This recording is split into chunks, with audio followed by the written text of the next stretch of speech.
bathroom at McDonald's the other day, and it made me think of Whitney. But let me start at the beginning. A few years ago, I had this proofreading job where we all sat around a big table and read all day. It was dull, but peaceful. And then one day, just before lunch, a new girl came in. Her name was Whitney. She was carrying a great big handbag draped over one shoulder. And the transparent plastic raincoat she was wearing gave her a kind of a shrink-wrapped look. Balanced on her other arm was a pan of lasagna the size of an aircraft carrier. She plunked it down on the table and proceeded to scarf it down while she read. I couldn't tell you how old Whitney was. You ever meet anybody like that? She was lost in that strange country somewhere between 25 and 50. Her eyes were Windex blue. Or maybe they were the color of those raspberry popsicles we all used to love when we were kids. Her long, crinkly hair was as yellow as French's mustard.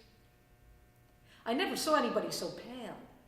Her plump white arms quivered like marshmallow fluff as she wielded her fork. There was just something odd about her. Every time I looked up, she was staring at me.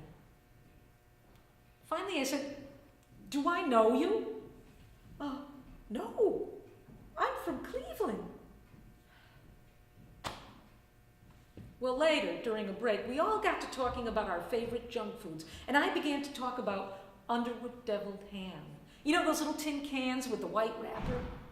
Man, I was saying, cat food had nothing on Underwood deviled ham. I was crazy about the stuff. Oh, I wish I had some right now. And suddenly, Whitney came to life. She shoved her arm into her enormous bag, yanked out a can of Underwood deviled ham, and threw it across the table to me. "Thanks. I have chicken too, if you want."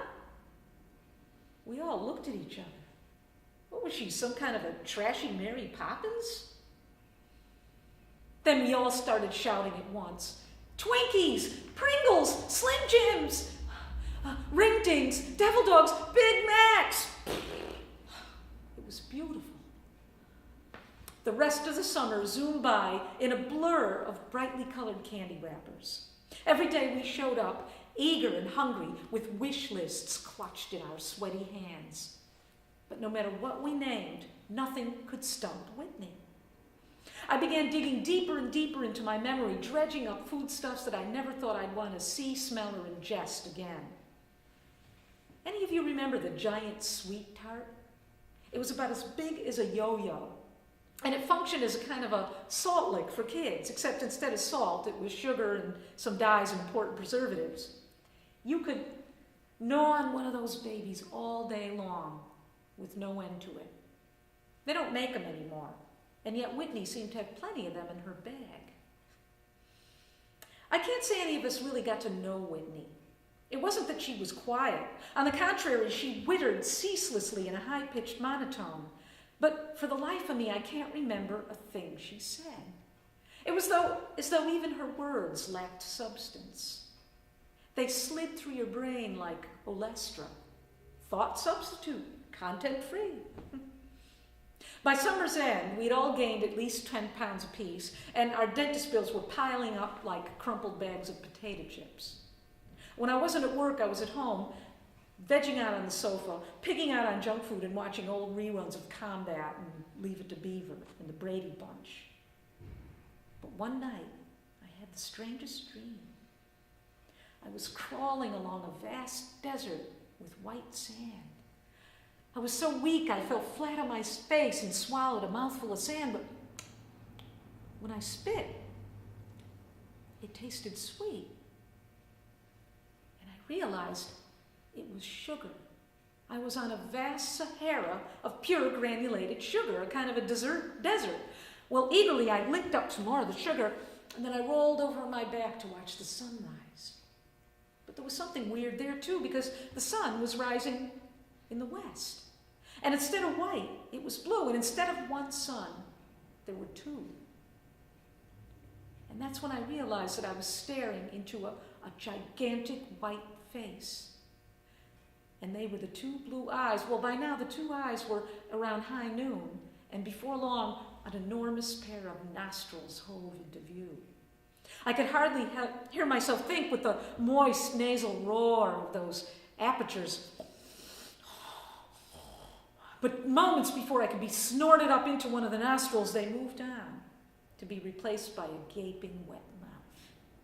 I was nearly knocked over by the peppermint patty breath, and I could see the tongue flapping around in there like a moray eel coming out of its cave. And then the mouth began to sing. Have it your way, have it your way, have it your way. Well, the power of that breath displaced some of the sugar, and I noticed on the horizon a silver lining. And then it hit me. I was sitting in a gigantic spoonful of sugar that was being raised inexorably towards that mouth. And the last thing I heard before being consumed was, "Now the hangar is open and here comes the plane." Ah! And I woke up in my own bed, drenched in sweat. As I struggled to get into my favorite pair of jeans, I shouted, "This has got to stop!" And I went out to my car to drive the half-mile to work. I'd grown far too lazy to walk by now, determined to tell my friends not to play with Whitney anymore. But when I got there, she was gone. She never even called in sick. We never saw her again. I like to think Whitney went back on the road. Maybe she's out there right now, wandering the drag strips of this vast country of ours, her bag slung over her shoulder like a strip mall Johnny Appleseed, just listening for somebody to cry out, "Man, I'd kill for a Twizzler." And with that, Whitney will reach into her bag, and with the flourish of a magician pulling a chocolate-covered Easter rabbit out of a hat, she'll give that poor sap the low nutrition, high calorie crap he craves.